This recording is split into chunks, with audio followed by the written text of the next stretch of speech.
तो नमस्कार दोस्तों, स्वागत है मगन ट्यूटोरियल्स में। उम्मीद करता हूं सब लोग स्वस्थ होंगे, व्यस्त होंगे, ज़बरदस्त होंगे। दोस्तों 69,000 शिक्षक भर्ती मामले में जो 1 नंबर का उत्तर कुंजी विवाद था, उसके बारे में हम जानते हैं कि पहले ही माननीय कोर्ट ने आदेश पारित कर दिया था, लेकिन लगातार पीएनपी की तरफ से देरी की जा रही थी और तमाम आप लोगों के कमेंट भी आ रहे थे कि सर ये प्रक्रिया कब से स्टार्ट होगा। और मैंने आपसे कहा था कि 1 आध महीने का समय इसमें लग सकता है, क्योंकि सारी चीज़ें एनआईसी से लेनी होती हैं और इसके बाद ही सूची कोई निकल पाती है। तो अब वो खुशखबरी का दिन आ गया है और पीएनपी की तरफ से विधिवत एक विज्ञप्ति जारी करके प्रत्यावेदन मांगा गया है। एक चीज़ आप लोग नोट कर लीजिए कि आपको ऑनलाइन माध्यम से ही प्रत्यावेदन देना है, आप किसी अन्य तरीके से नहीं दे सकते हैं। एक चीज़ यहीं पे कोट कर देता हूँ कि जिन लोगों ने पहले ऑफलाइन माध्यम से प्रत्यावेदन दिया है, उन्हें भी ऑनलाइन माध्यम से निर्धारित समय सारणी के अनुसार आपको प्रत्यावेदन देना पड़ेगा। तो इसमें कुछ महत्वपूर्ण चीज़ें हैं दोस्तों।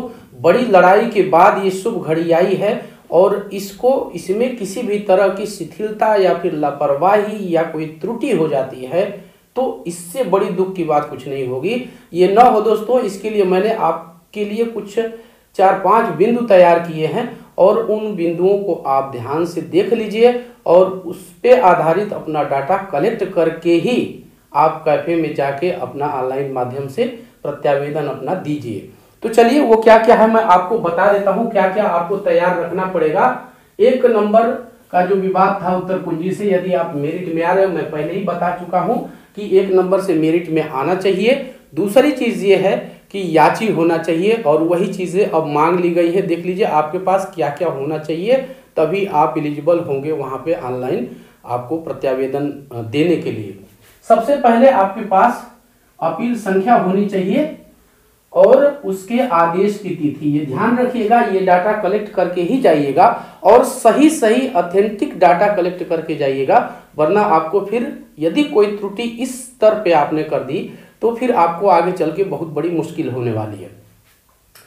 आदेश की तिथि आपके पास होनी चाहिए। अपीलकर्ता का नाम, ये तो जरूरी है, इसी को नौकरी लेनी है। विशेष अपील का नाम, देखिए ये विशेष अपील क्या है, क्योंकि कुछ लोग बाद में भी याचिका डाल के और याची बने थे। उस समय ये हो रहा था कि यदि आ जाएगा और आप याची नहीं होंगे तो फिर भर नहीं पाएंगे, तो बाद में भी बहुत से लोग याची बने हैं इसमें। तो उस जो विशेष याचिका डाली गई थी, जो विशेष अपील डाली गई थी, उसकी भी संख्या आपके पास और नाम होना चाहिए।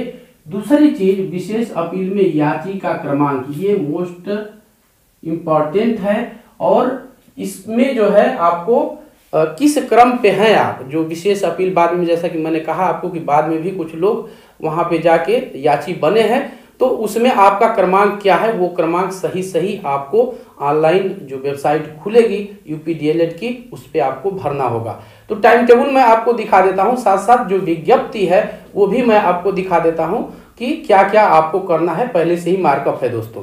चलिए तो यहाँ पे देख लीजिए, मैंने यहाँ पे सारी चीज़ें पहले से ही मार्कअप करके रखी हुई हैं, बस आपको बताना है। और जो मेन चीज़ें हैं वहाँ मैं आपको दिखा देता हूँ सारी दोस्तों। हाँ, यहाँ पे देख लीजिए विज्ञप्ति और ये सारा ऊपर लिखा है। जो मेन चीज़ें हैं मैं आपको यहाँ पे कोट करके बता देता हूँ।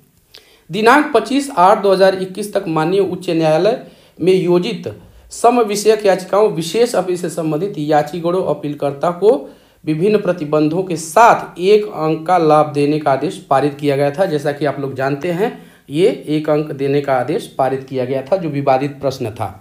इसके बाद ये हरे रंग से मैंने यहाँ पे मार्कअप किया है दोस्तों। 25/8/2021 तक योजित सम विषयक याचिकाओं विशेष अपील से संबंधित याचिगणों अपीलकर्ता से ही, ये ध्यान में रखिएगा। यदि आप वही चीज़ें मैं पहले आपको बता रहा था दोस्तों कि आपको याची होना चाहिए, तो अपीलकर्ता से ही कार्यालय सचिव परीक्षा नियामक प्राधिकारी उत्तर प्रदेश प्रयागराज में प्रत्यावेदन उपलब्ध कराने के लिए आपको कहा गया है। अब यहाँ पे समय सारणी है, ये समय सारणी देख लीजिए और इसी के अंदर आप लोगों को अपना प्रत्यावेदन देना होगा। यहाँ पे आप देख सकते हैं, यहाँ पे वेबसाइट दे दी गई है https://updled.gov.in। इस पे जाके आपको अपना प्रत्यावेदन देना है। ऑनलाइन आवेदन प्रारंभ होने की तिथि 10 जनवरी मतलब शाम को वेबसाइट ये ओपन हो जाएगी, तो आप 10 को ही अपना भर लीजिए, नहीं तो सारा डाटा कलेक्ट करके 11 को तो किसी भी हाल में आप भर ही दीजिए। ऑनलाइन आवेदन प्रस्तुत करने की अंतिम तिथि 9 दिन आपको टोटल मिलेंगे, तो 19 जनवरी 2023 तक ये अंतिम तिथि है, तो इसको ध्यान में रखिएगा आप लोग। यहाँ पे कुछ चीज़ें जो मैंने यहाँ पे मेंशन किया था बोर्ड पे दोस्तों, वही चीज़ें हैं यहाँ पे, यहीं से मैंने वास्तव में किया, तो उसको देख लीजिए, मैंने यहाँ पे कर रखा है पहले से ही क्या क्या है, तो वो चीज़ें यहाँ भी आप देख सकते हैं। याचिका अपील संख्या, पारित आदेश की तिथि, याची या अपीलकर्ता का नाम, योजित या याचिका विशेष अपील का नाम, जो मैं कि कह रहा था कि बाद में जो लोग याची बने तो उसका नाम, और याचिका में याचिका क्रम अंकित करना अनिवार्य होगा। तो इन चीज़ों को आप लोग ध्यान में रखिएगा।